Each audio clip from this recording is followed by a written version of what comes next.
Hello, Assalamu alaikum. Welcome you all on my channel, The Digital Academy. Once again, I have brought some new sentence structures, some useful sentence structures for you, जो कि अक्सर हम use करते हैं अपनी daily life में, जिनका solution हमें नहीं पता होता कि इसको कैसे हमने यूज़ करना है, कैसे नहीं करना है. तो with their solutions I have brought these sentences. ठीक है, अगर ऐसा ही चलता रहा, मसलन अगर ये एक सेंटेंस है, अगर ऐसे ही चलता रहा उसके बाद फिर हम अपनी मर्ज़ी का कोई सेंटेंस लगा देंगे. जैसे कि अगर ऐसा ही चलता रहा तो लड़ाई कभी ख़त्म नहीं होगी. तो ये जो है, अगर ऐसे ही चलता रहा, इसके लिए हम क्या यूज़ करेंगे इंग्लिश में? If this goes on. ठीक है, ये हमारा है कांस्टेंट के ना, हमने ये यूज़ करना है अगर ऐसे ही चलता रहा के लिए. बाकी फिर अगले सेंटेंस के अकॉर्डिंग हम अपना ट्रांसलेट करेंगे. मसलन अगर ऐसे ही चलता रहा तो लड़ाई कभी ख़त्म नहीं होगी. If this goes on the fight will never and.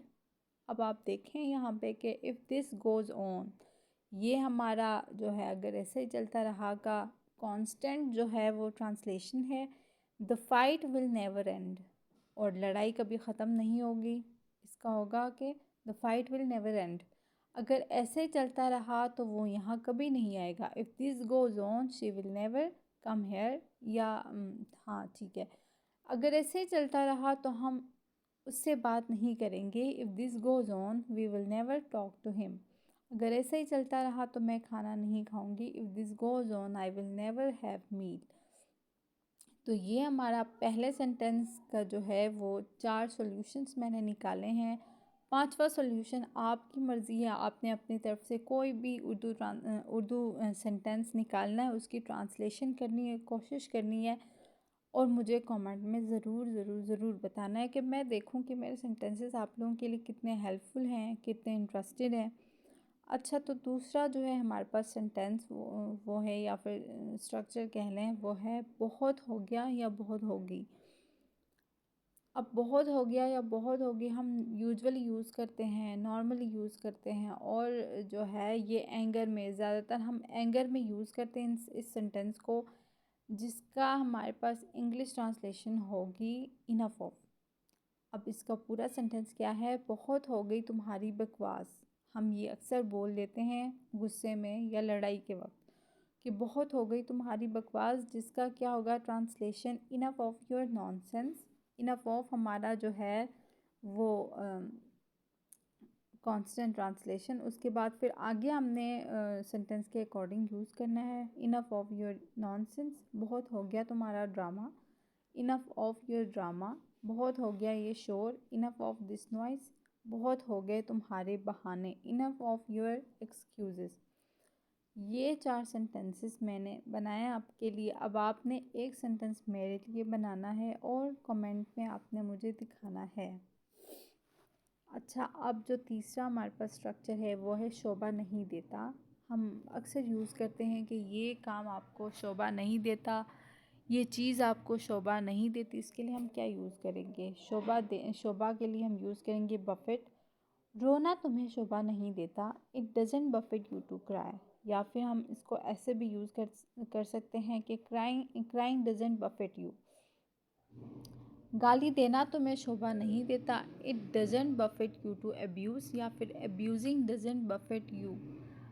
डरना तुम्हें शोभा नहीं देता, it doesn't befit you to be scared. या अच्छा, ये फिर ऐसे ही होगा मेरे मन. अच्छा, ये 3 सेंटेंसेस, इसमें मैंने 3 सेंटेंसेस बनाए हैं, और चौथा आपने बना के मुझे कमेंट सेक्शन में विद सॉल्यूशन दिखाना है. अच्छा, लास्ट जो हमारे पास सेंटेंस है वो है मेरे मना करने के बावजूद. हम अक्सर इस सेंटेंस को यूज़ करते हैं कि मेरे मना करने के बावजूद आपने ये काम किया. मेरे मना करने के बावजूद आपने वो काम किया. तो ऐसे सेंटेंसेस को हम कैसे ट्रांसलेट कर सकते हैं? सबसे पहले तो मेरे मना करने के बावजूद को हम कैसे यूज़ कर सकते हैं इंग्लिश सेंटेंस में कि डिस्पाइट माई रिफ्यूज़ल. अब इसका प्रॉपर सेंटेंस है मेरे मना करने के बावजूद तुम वहाँ गए. Despite my refusal you went there, मेरे मना करने के बावजूद उन्होंने मुझे पार्टी पर बुलाया। Despite my refusal they invited me to the party, मेरे मना करने के बावजूद उसने पिज़्ज़ा खाया। Despite my refusal he ate pizza. अच्छा, यहाँ पे एक चीज़ आपने नोट की होगी कि जो है वर्ब की सेकंड फॉर्म लग रही है, एट सेकंड फॉर्म है। अच्छा, इनवाइटेड यहाँ पे सेकंड फॉर्म वाला इनवाइटेड है। अच्छा, और वेंट जो है वो भी सेकंड फॉर्म। तो ये इसलिए यूज़ होता है कि अक्सर अक्सर मैं टेंसेस की एक मैं अलग से वीडियो बना दूँगी, उसमें फिर मैं आपको उन सब के रूल्स बताऊँगी। लेकिन यहाँ पे ये चीज़ मैं आपको बताती चलूँ कि कभी भी जो वर्ब की सेकंड फॉर्म है वो सिर्फ एक ही टेंस में लगती है, वो है पास्ट सिंपल टेंस। उसमें हम वर्ब की सेकंड फॉर्म लगाते हैं, बाकी उनमें या तो फर्स्ट फॉर्म या तो आईएनजी फॉर्म या फिर हम लगाते हैं थर्ड फॉर्म। तो ये वाहिद टेंस है पास्ट सिंपल जिसमें हम वर्ब की सेकंड फॉर्म लगाते हैं।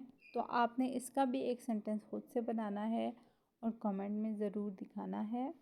उम्मीद करती हूँ आपको आज के सेंटेंसेस भी अच्छे लगे, इंटरेस्टेड लगे और आपको ज़रूर यूज़फुल रहेंगे आपके लिए।